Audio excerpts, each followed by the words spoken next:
I think we're probably going to get started. Alright, hey everybody, my name is Adam, and this is Braden, and this is our talk, Finding a Weak Link, Attacking Windows OEM Kernel Drivers.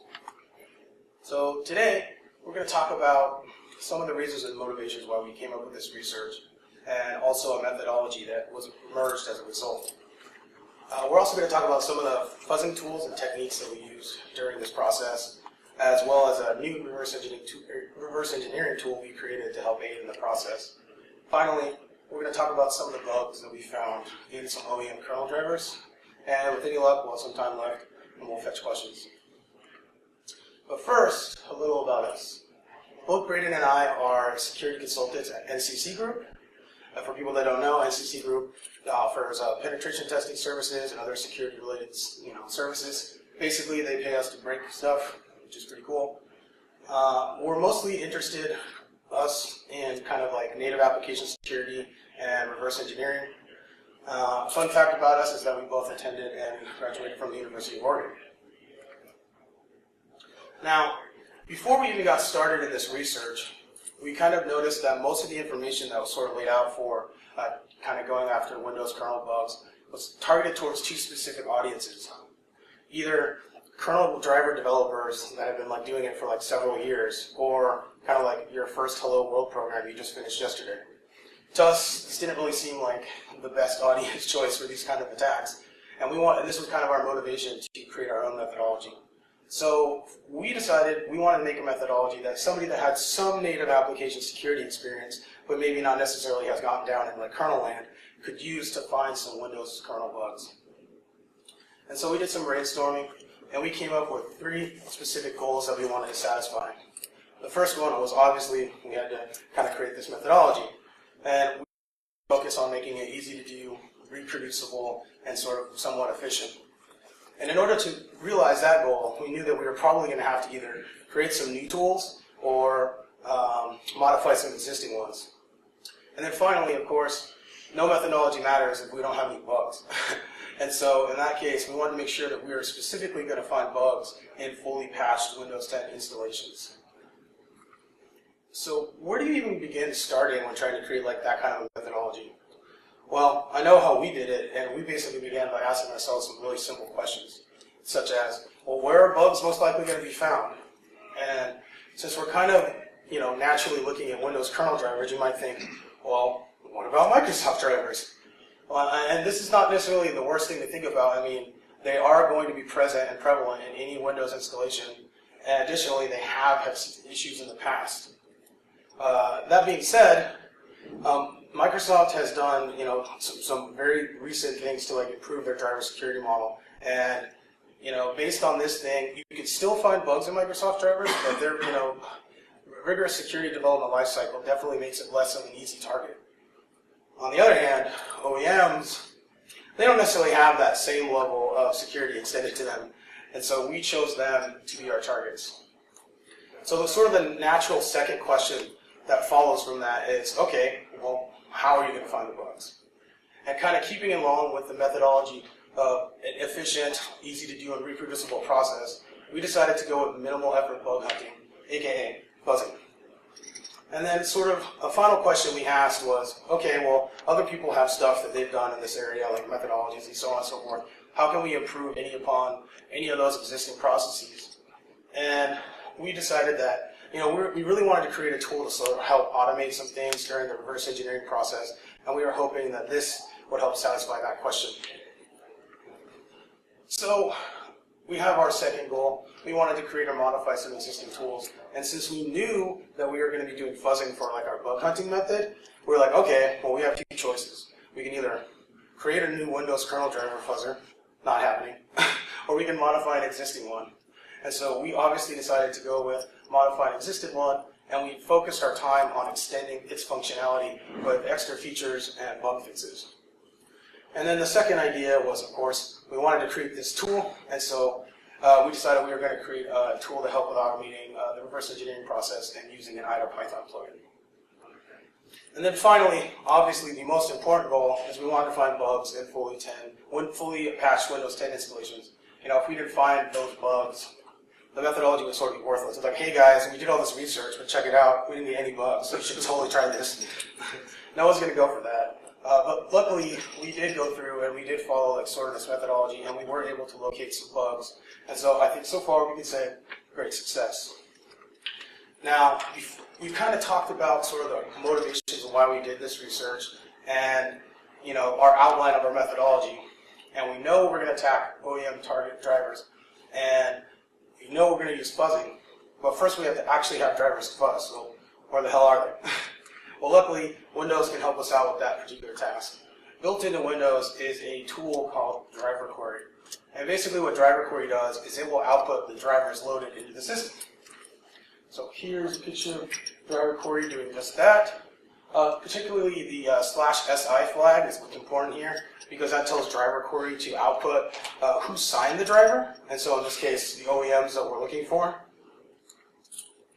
And another tool that we used as part of this process was WinObj. Now, WinObj isn't an actual tool that's built into Windows, but it's free, publicly available, either as a standalone product or as part of the sysinternal suite written by Mark Resinovich. And you know, WinObj does a ton of stuff. I'm not going to go into all this functionality. It's mostly do with like Windows objects in the system, but what we needed to focus on was its ability to tell us the OEM driver's device driver symbolic link. Now, what we wanted is we wanted that symbolic link so that we could pass it to our Windows kernel driver fuzzer as a way of using it to communicate and with that device driver during the fuzzing process. And so a little bit to talk about that fuzzing process, kind of device drivers in general, and the communication process. I'm going to turn it over to Braden. Thanks, Adam. Yeah, so before we go any further, I should probably talk a little bit about drivers and how we talk to them in general, all that good stuff. So drivers are basically just a way for users to talk to devices or for the kernel to interface with whatever hardware it's sitting on. And one way you can talk to these from user land is via the device I/O control call. To take advantage of this call, what you're going to need is the symbolic links Adam was just talking about, as well as what's called an IOPTL code. An IOPTL code is just a 32-bit number which indicates to the driver which routine you want to target. Once you have this IOPTL code in your symbolic link, you can just pass an input buffer full of whatever data you want. The driver will take it, do its thing, and then send you some stuff back to an output buffer. So now that we know a little bit about how we talk to drivers, let's figure out how we might take them down. So the first thing we're going to need to do is get those IOPTL codes so we can talk to the various routines. Then we are going to use those to fuzz the drivers. Hopefully we'll get some crashes out of them, and then we can triage the crashes, maybe take a look at the drivers. If the bugs look like they're any good, we will try and hold some exploits. So why do we have to brute force IOPTL codes? It turns out that they're pretty rarely documented, so it's pretty much always on you to figure out what the IOPTL codes are on your own. You can try to reverse engineer them out of the driver manually, but this can be time consuming because they can end up represented a number of different ways. So what we usually end up doing is we actually just guess every possible IOPTL code, and we can kind of infer on how the driver responds to that. We can infer from how the driver responds to that, like whether or not it's a valid code. And so rather than roll our own IOPTL brute forcer, we decided to go with DIVF, which is an open source driver testing tool suite that's on the ISEC Partners GitHub. And it was written by some of our coworkers, so I figured it'd be pretty easy to work with, because we could always just kind of ask them, like, hey, why does it work like this? And here's just kind of a quick picture of what it kind of looks like in action. You can see it here at the top. It just goes through and just starts guessing every possible code, and then once it gets a few hits, it's like, hey, we think these ones are valid, and it spits all of the valid ones out.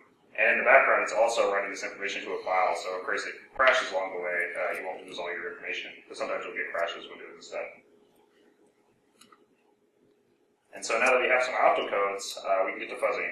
So there's a number of driver fuzzers already out there. IOSpot and IOAttack by Microsoft is one example. But since DIVF also has fuzzing built in, we decided to stick with it. And it turns out that DIVF is a pretty good fuzzer in its own right. It's multi-threaded and it's quick, so it'll actually shake out all the race conditions for you. It has a few different kind of cool input processing or input modes where it'll you can do a sliding D word, or it'll just fill the buffer full of random data for you. But one nice feature it has is you can actually hook it up to a named pipe and feed it data from like a smart fuzzer. So if you want to take like peach and make like a nice peach pay with like a smart generational fuzzer because you know what the input type is, you can actually take that and then hook it into DIVF to take advantage of the rest of DIVF's features. So it's nice and extensible in that way. And here's a quick shot of what DIVF kind of looks like in action. You can see down here at the bottom, after I hit Control-C, it prints out some stats about the requests for you. Although hopefully you'll never actually see the screen because you'll have gotten a crash long before you give up and hit Control-C. And while it was a pretty good tool in its own right already, we did make some improvements along the way. One thing we did was make smarter brute forcing. So sometimes we'd run into the case where we'd run into hundreds of opto codes, which doesn't sound right. Usually there's not more than 20 or 30. And so we're like, hey, these are probably fake, and it turned out a lot of them were bogus. And so we just kind of implemented some functionality to react to how a driver responds. Because it turns out they can respond however they want. There's no set you have to. So it kind of tries to learn on the fly what might be a valid opto code. We also implemented some kind of experimental functionality. We look in the output buffer to see if there's anything in there that kind of looks like a kernel pointer. And we also look to see if maybe the driver wrote outside of the bounds of the buffer, which should usually indicate that there's something going on with the driver. We also added functionality to shove the size of our input buffer into the first D word of that buffer, which might sound kind of weird and arbitrary, but it actually turns out a lot of driver routines expect that. And in fact, one of the things we'll look at later does. We also just kind of did your standard fix-ups along the way. Clean up the output to standard out, add some usability features, and neat stuff like that. Now that we have our fuzzer, one thing to keep in mind when you're fuzzing drivers is that it works differently than fuzzing stuff in userland. So, for instance, if you're fuzzing with something like AFL, you can get tens of thousands of crashes and restart the program fresh every time and just not lose any speed. However, when you're fuzzing something in the driver, or in the kernel, when you get a crash, it's going to bug check in your face and reboot your whole system. So it's a lot less throughput when you get crashes. Likewise, you can also get a crash that's caused by two requests that you sent hours apart because the driver is maintaining state this whole time. It's not restarting every time fresh like it would with a fuzzer like AFL. And another thing is, since we're targeting OEM drivers, they expect the hardware to be there. These are drivers that are designed by the hardware manufacturer to interact with that specific hardware. So you can't very easily fit all this stuff into a VM. Otherwise, it's going to replace those drivers with VMware drivers or whatever. And so what you end up with is something like this, where you have a couple laptops sitting around and they're kind of freaking out and look like they're having a seizure because you're fuzzing on their power management drivers. And one last thing about fuzzing is you want to make sure you turn on driver verifier. Driver verifier is a built-in Windows tool that will force a crash when it detects misbehavior with the driver. And it does this through a few different ways. One thing it does is it puts all memory allocations into a special memory allocation pool, and then it checks to see if the memory gets referenced after it's freed, or if there's an out-of-bound read or an out-of-bound write that might not normally have caused an access violation, and then it'll force a crash, which is great because a lot of times those conditions can be made to be exploitable with a little bit of TLC. It also has a check to make sure that it's not reading and writing from userland, and which can be helpful sometimes. Also do kind of some controlled mayhem. So you'll put the driver into low power mode, or you can put it into low memory mode, or you can just have random Windows API function calls fail. So this is a really, really good way to test error handling code paths that you might not normally hit, during a normal course of fuzzing. And those are usually conditions that you can recreate though. And with any luck, you will get something like this, blue screen death. Although now they've redesigned it, maybe it's like the frowny face of sadness. We kind of wonder sometimes if maybe when they were doing the redesign, if they had some other ideas along the way, like your computer took a crap screen. Or maybe it's the kernel doesn't know what's going on screen. But whatever you call it, once you get some crashes, you need to figure out what happened. Why did the kernel blow up? Why is this van inside of this KFC? These are all questions that demand answers. And so what you're going to want to do is throw that crash dump into a debugger, and this is going to be a chance to get your first guess at exploitability. Try to see what octal code was responsible for the crash, maybe what your input buffer looked like, and where the crash happened in the driver. And so for a kind of high-level view of exploitability, Microsoft has a plugin called Bang Exploitable. It'll kind of give you like a rough outline. Like, for instance, it'll always say that a write violation is exploitable, but it is a bit rough, and you don't want to just be like, you don't want to take this at its word and just be like, yep, it's exploitable, we're done. So what you want to do is run Analyze. Analyze is great because it'll tell you all sorts of stuff about the condition of the crash. So you get to see like the call stack, so you can kind of see everything that was getting called along the way. You can see what the crashing instruction looked like, and it'll tell you what the access violation was. So, if you get a write violation, that's usually a pretty good sign. But read violations can be good too, as we'll talk about a little bit later. And there's also a chance to kind of determine how much control you have over the crash. If your buffer directly overflowed some stack buffer on the driver, you're probably in pretty good shape. But maybe, the crash happened in some unrelated part of the system that you have no idea how you impacted. And so this is a sample, like a clip from the Analyze output. You can see down here, that's the offset of where the driver crashed at 183F. And so what we can do with that is we'll pop the driver into IDA and then rebase it back to 0. And then you can actually go to offset 183F of the driver and in IDA and see exactly where the crash happened. Which is super handy during your static analysis phase if you're trying to figure out where this vulnerability was, because sometimes drivers can be pretty immense, and so if you're just trying to track it down based on what the instruction was, it'll definitely help you out. Another important thing to take a look at when you're debugging your crash is the ERP. The ERP is the IO request packet, which basically bundles up all the stuff that you want to send to the driver, and then it's basically all the stuff that you want to send to the driver bundled up and passed down to it.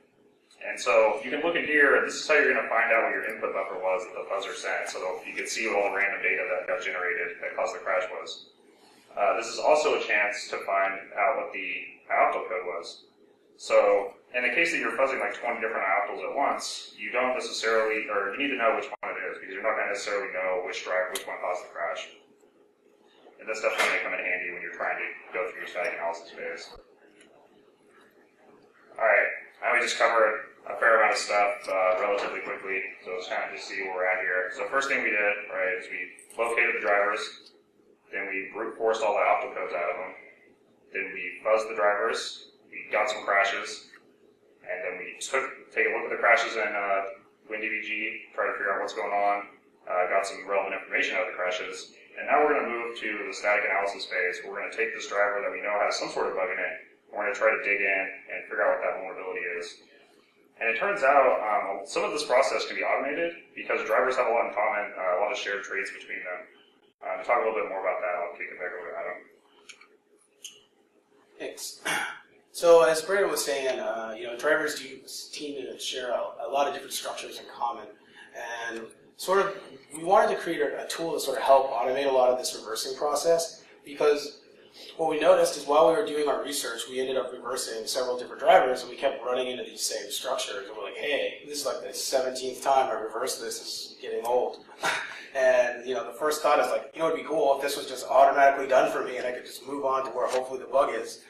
And that was sort of the base motivation for creating a tool. So that our first kind of like design idea for a tool is like, all right, let's make a tool that can automatically just take all these common structs and just identify them in IDA so that we don't have to deal with it. Cool. But then we're like, all right, well, should we just stop there? Or like, are there any other ideas we can kind of throw along with that to improve it, to make it even better? And so we had another idea, and the thought was, well, wouldn't it be nice to have the driver, when you just throw it in IDA, immediately tell you sort of like areas that you might find interesting as like somebody that's looking for security bugs? Things like, hey, where all these insecure C functions are being called, or where these commonly misused Win APIs are being used. By having that information, the thought was, even if you weren't like fuzzing the driver, but you're just straight reversing it, you immediately know sort of like the shoddy areas of the driver. You can kind of look at it like, hey, I bet if I poke this hard with this stick, it might die here. And that was sort of the thought process. And then another way to think about it was, let's say you do have a crash, and you know exactly where it happened in the driver, and those so happen to coincide with this path where these kind of not the greatest areas are located. It's possible that those particular functions are responsible for the crash, or maybe you'd be able to use them to actually, exploit the particular condition. And so that was sort of the reasoning on that. The other design ideas, now that we have a couple, we're like, okay, well, clearly we're going to have to build this tool with some type of, language or framework of some sort. And we didn't want to make a brand new framework because we knew we wouldn't keep it updated. we're honest people. But we did decide to use an existing framework, and since we were already using IDA, we decided to go with that route and go with IDA Python.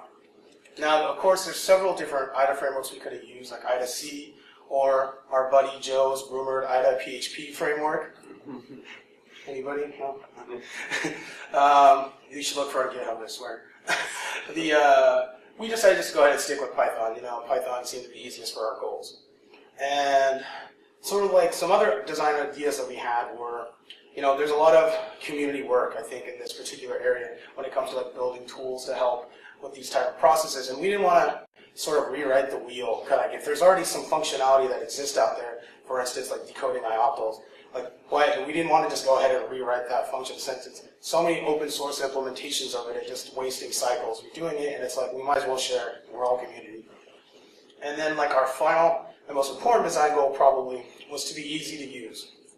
You know, if you have to take a 30-day training course or read this Unix-sized manual instruction booklet to try to figure it out, then you sort of totally defeated the purpose of the tool, which was to improve your like efficiency and your time of use. And like you're not trying to like block people from using it because they don't have the like speed reading abilities. And so with those design goals in mind, we decided to go ahead and go with calling it Driver Buddy, an IDA Python slogan. And sort of the first feature we decided to implement was the ability to identify the type of Windows drivers. Now, you may not know, but there's several different types of Windows drivers. There's function, filter, port, bus, file system. I mean, people probably can keep talking. There's several different types. And additionally, they're also built on different driver frameworks. There's Windows Driver Framework, or WDM, and then there's also Windows Driver Model, sorry. And then there's Windows Driver Framework, or WDF, which is the more modern one, and it's really just a wrapper around WDM. And our thought was like, hey, if you could automatically identify that what type of Windows driver is, you may have additional context, sort of like what this driver is doing in the system and whether or not you're interested in it or not because of how it plays its role. And so we noticed that there was some heuristics that you could do to sort of identify that. And so in this example, you can see highlighted, maybe you can't, there's a function, WDF version bind being used. And it just so happens that in WDF drivers are the only ones that use this function. Nothing else imports and uses this. And so this single piece of information tells us automatically that this is a WDF driver. And so we just sort of had coded that same functionality into our tool, and so we can automatically do that same level of analysis. The next idea that we wanted to just sort of implement into the tool was the ability to automatically locate and identify and annotate the dispatch device control handler, commonly referred to as the ioctal handler. Now, as Braden was talking earlier, sort of how drivers communicate by passing ioctals down to the driver, which then eventually passes and reaches the driver, and then it gets handled and calls a specific function. So the thing that handles the IO codes that come in, that's the ioctal handler. You can kind of think of it as like this example. So you have like a power driver, and it has two specific functionalities, one ioctal code to turn on a monitor, another ioctal code to turn off a monitor. When the ioctal code hits the IO manager, it gets passed down the driver stack, eventually arrives at your driver. The ioctal handler is the one that does all the comparisons, like, hey, is this code for the turn monitor function on? No? Okay, go over here. Is this code for the turn off monitor function? Okay, go over here. Until it eventually routes it to the correct area in the driver.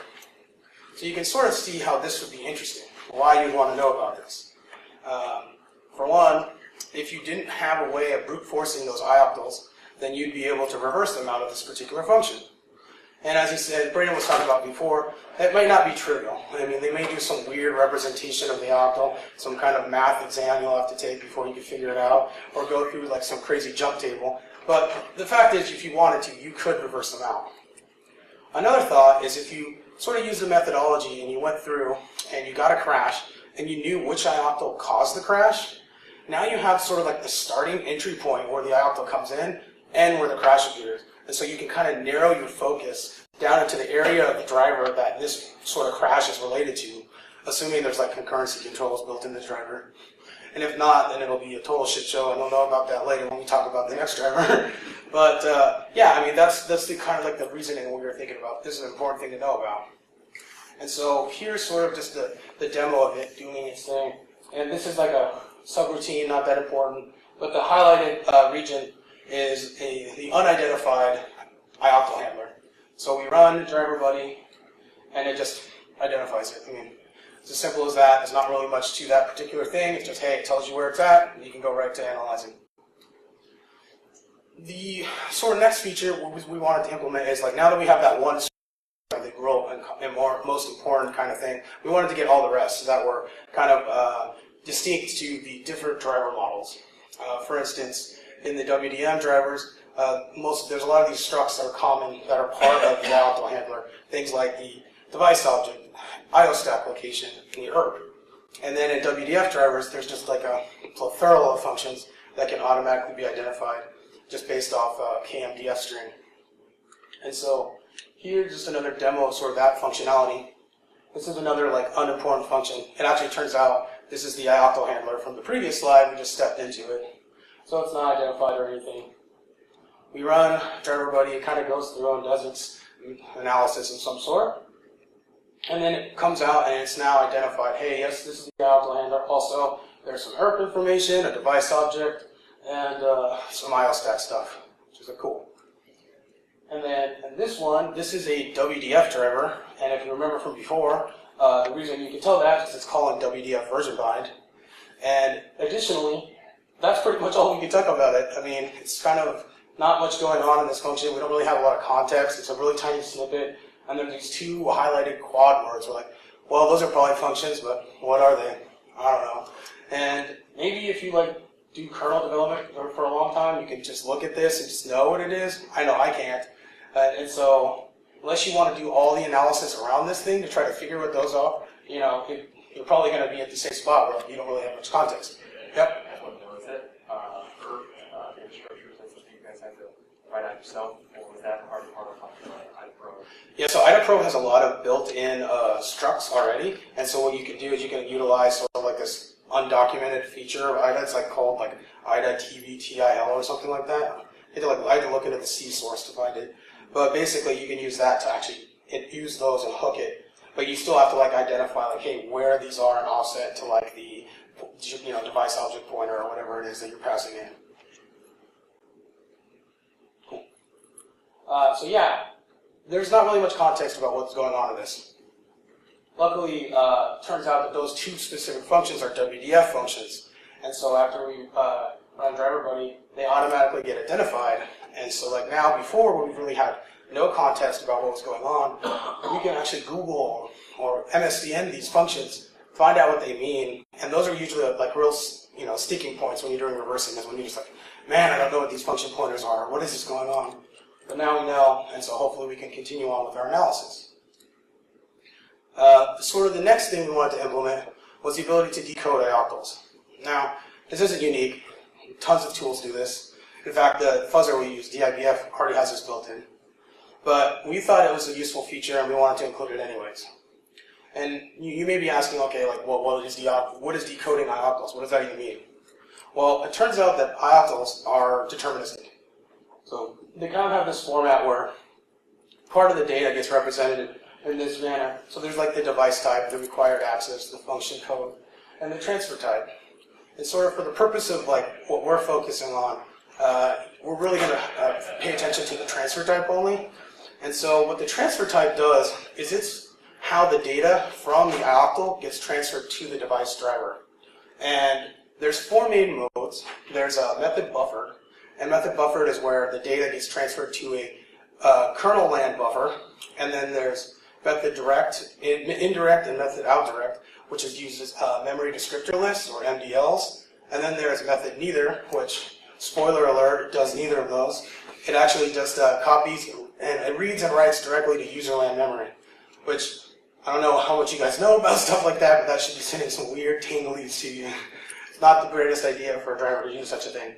And that's sort of the reason why we wanted to include it. You know, if you got a crash, you sort of followed this methodology, threw it into IDA, you know the ioctl, you decode it, you find out, hey, this is method neither.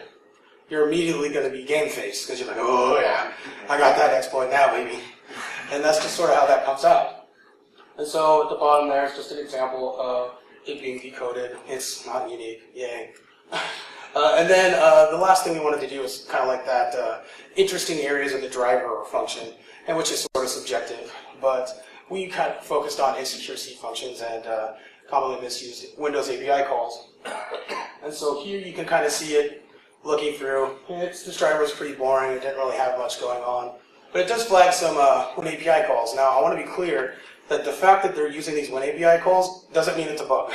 These are like commonly used normal Windows API calls. It's because developers can sometimes misuse these that we want to flag them because it can be interesting. Specifically, like if you find a way to control some way with these Windows API calls, they can become very interesting. Things like object referencing and dereferencing.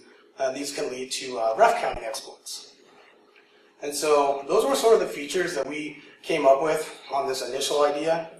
And we used it, kind of like continue to do our research and reverse engineered the drivers, and we came up with some bugs.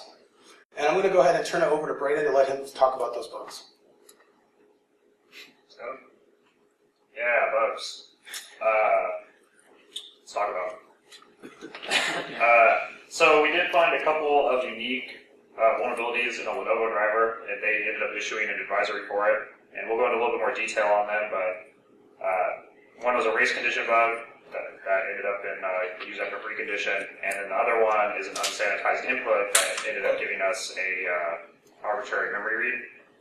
And we have some other crashes and things that we think look like they could be vulnerabilities, but right now they're just kind of like bugs.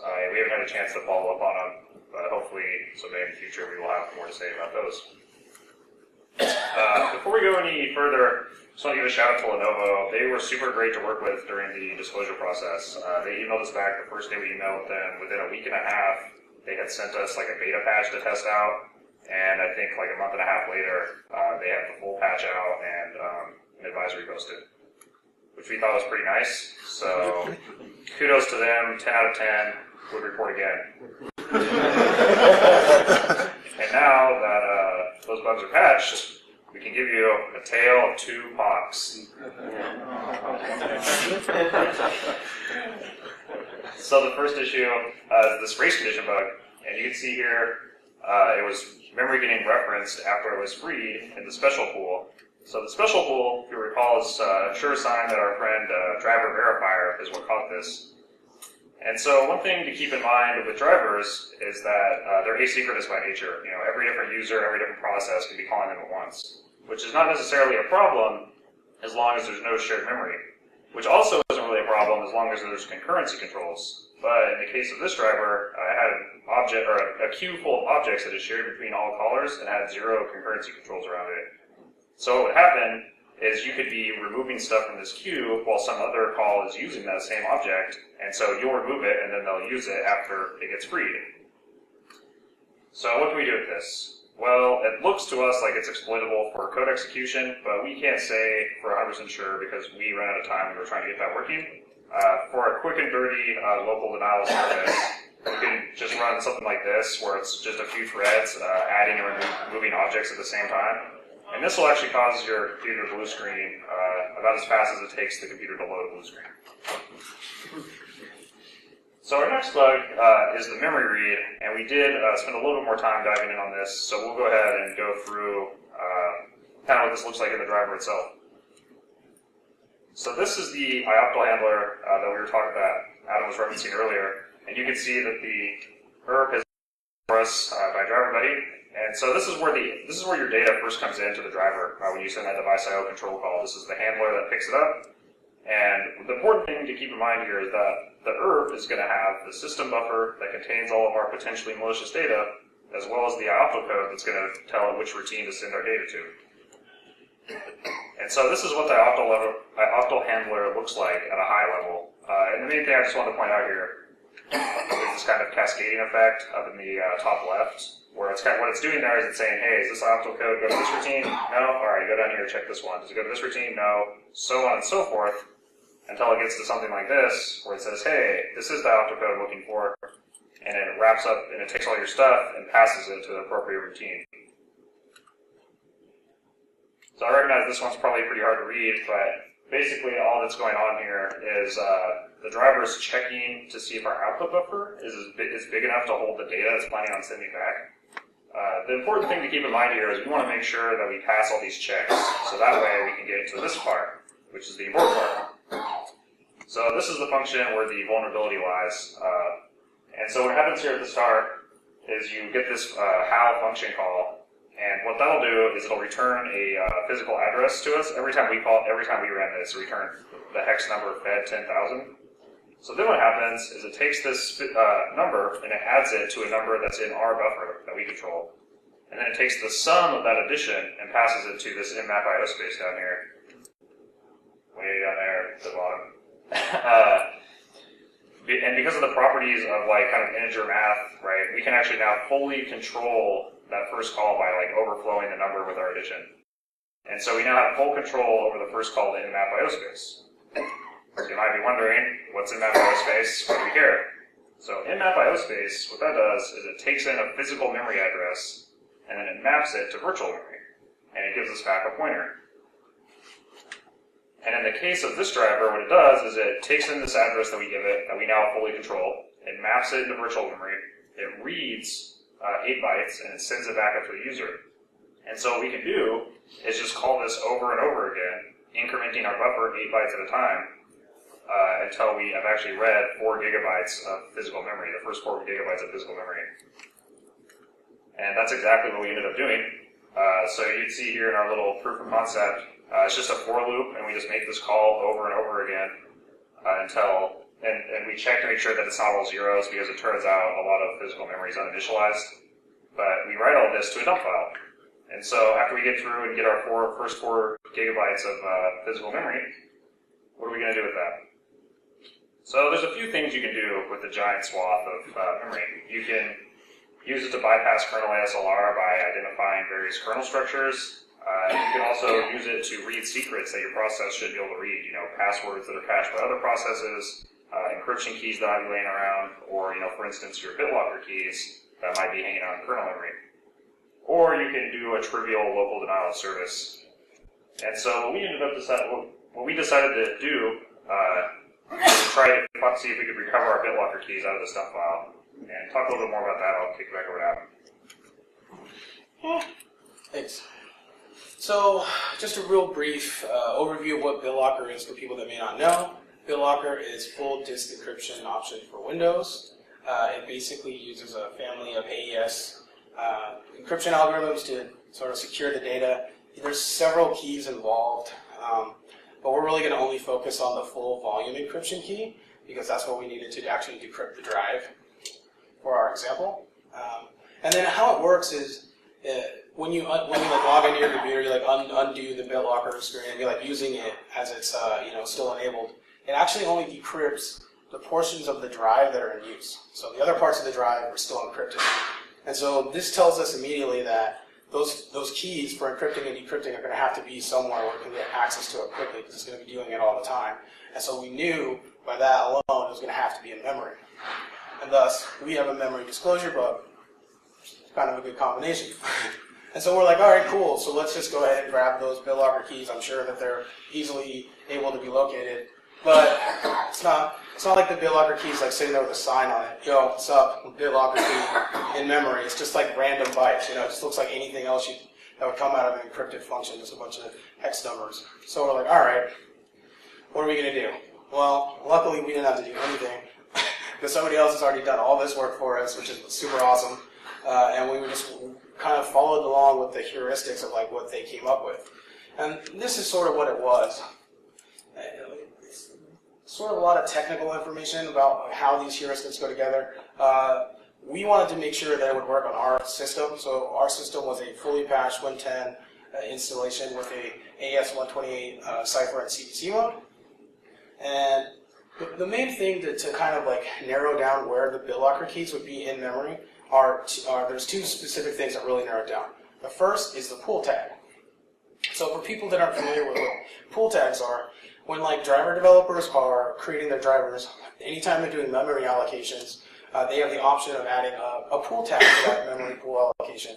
And what this is like it's a unique string of some sort that they can use to essentially help them debug it later on. Because when you get a crash dump, and you have all this like pools of memory, like, oh God, how am I going to find my pool?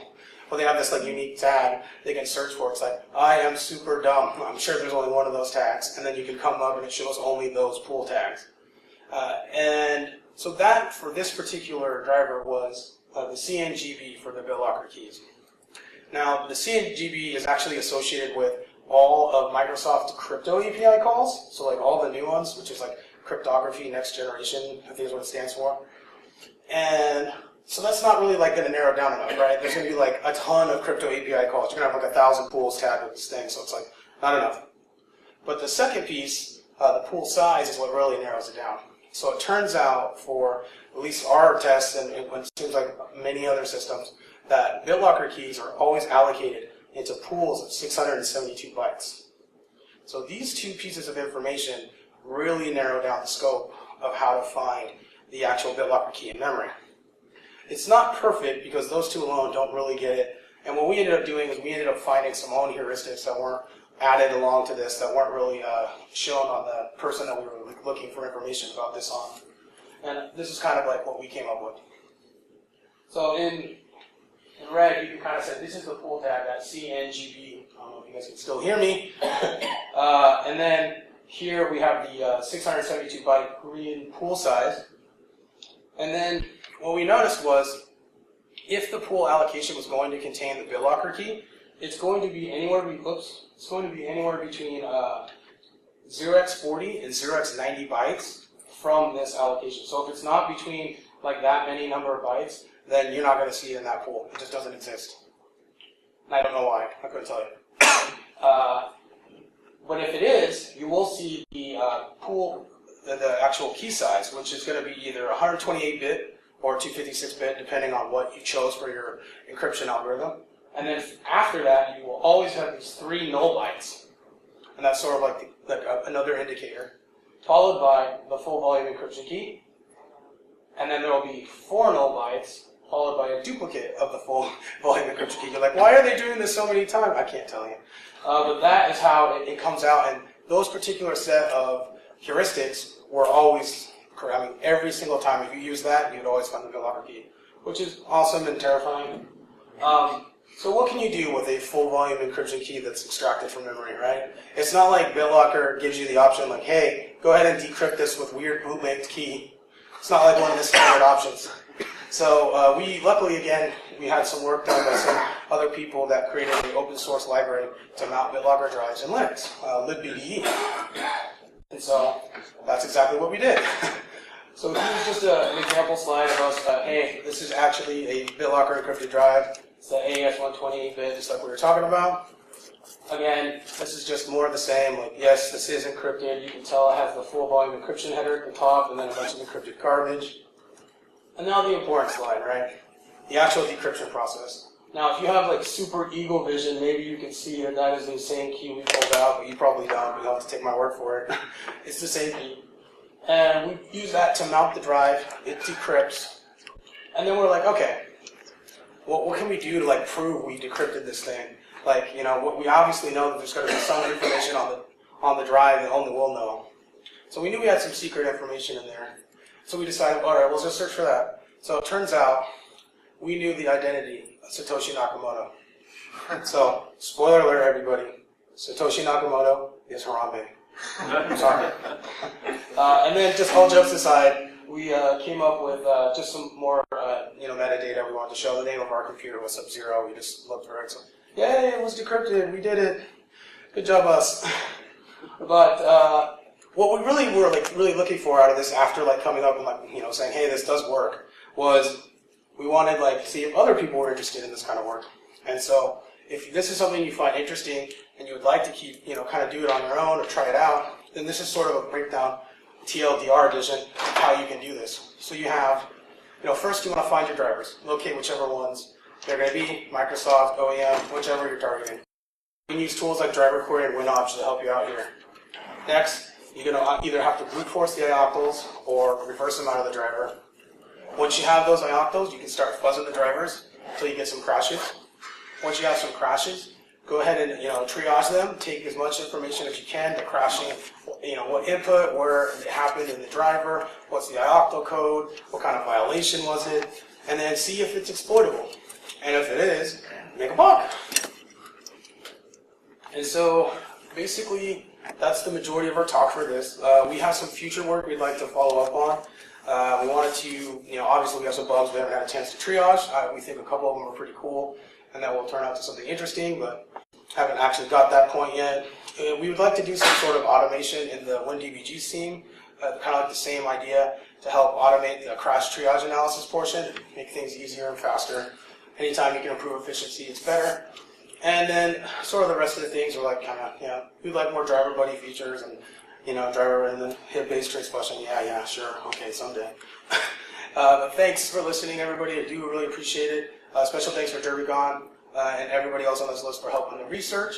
As far as the tools go, both DIBS fixes that we've sort of made pull requests for and driver buddy will be released very soon. Thank you.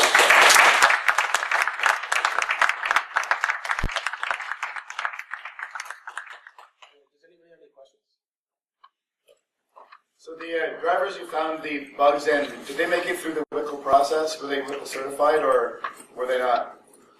So the Lenovo drivers, they were signed, as far as I know, that they had to have gone through that process. Yes? If you're fuzzing in the VM, if you use BTD, can you still fuzz the drivers? Do you have any luck with that? I know we haven't tried that ourselves. Do you have anything to add on that? No. We haven't tried that ourselves, so I couldn't comment on that.